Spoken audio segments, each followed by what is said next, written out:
السلام علیکم ورحمۃ اللہ وبرکاتہ۔ آپ سب کے علم ہے کہ محبوب پاک صاحب الاولاق صلی اللہ علیہ وآلہ وبارک وسلم پر تہجد کی نماز لازم ہے۔ قرآن عظیم میں کریم رب کا ارشاد ہے، فَتَہَجَّدْ بِهِ نَافِلَةً لَكَ عَسَىٰ أَن يَبْعَثَكَ رَبُّكَ مَقَامًا مَحْمُودًا۔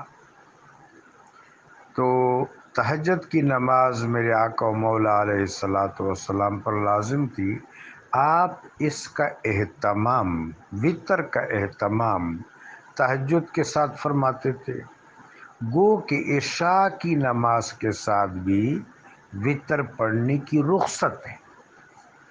عشاء کے نماز کے ساتھ وتر پڑھنے کی اجازت ہے، وتر پڑھنا موجوز ہے اور اس کی رخصت ہے، لیکن اعلیٰ اور اولیٰ اور انسب طریقہ اس کو تہجد کے ساتھ پڑھنا ہے۔ اب تہجد کو صلاۃ اللیل بھی کہتے ہیں۔ میرے آقا و مولا علیہ الصلاۃ والسلام نے 2 رکعت، 4 رکعت، 8 رکعت، 12 رکعت تہجد کی نماز پڑھی ہے۔ جمہور کا کہنا یہ ہے، جس طرح حوالے عطا فرما دیے جن صاحب معظم و مکرم نے گفتگو فرمائی،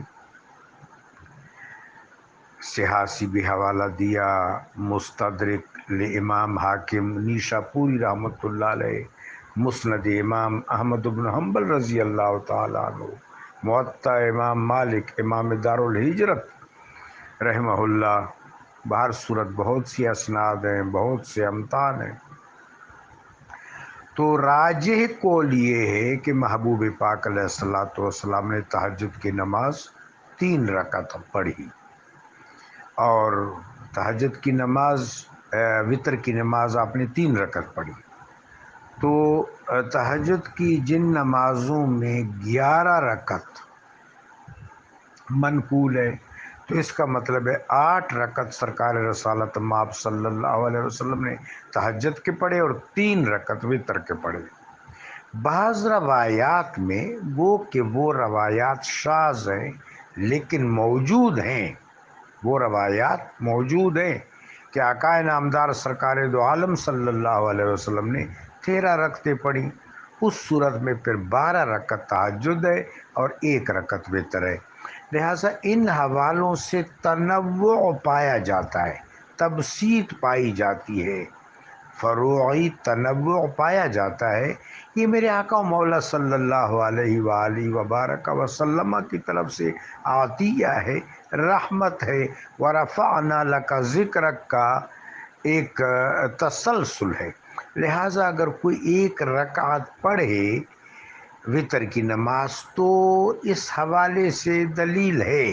ہاں، راجح قول، مفتبع قول وہ 3 رکعت کا ہے، یہ بات درست ہے۔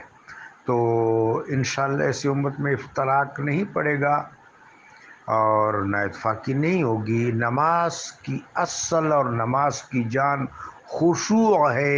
اللہم اجعلنا من الخاشعین والخاشعات۔ جزاکم اللہ۔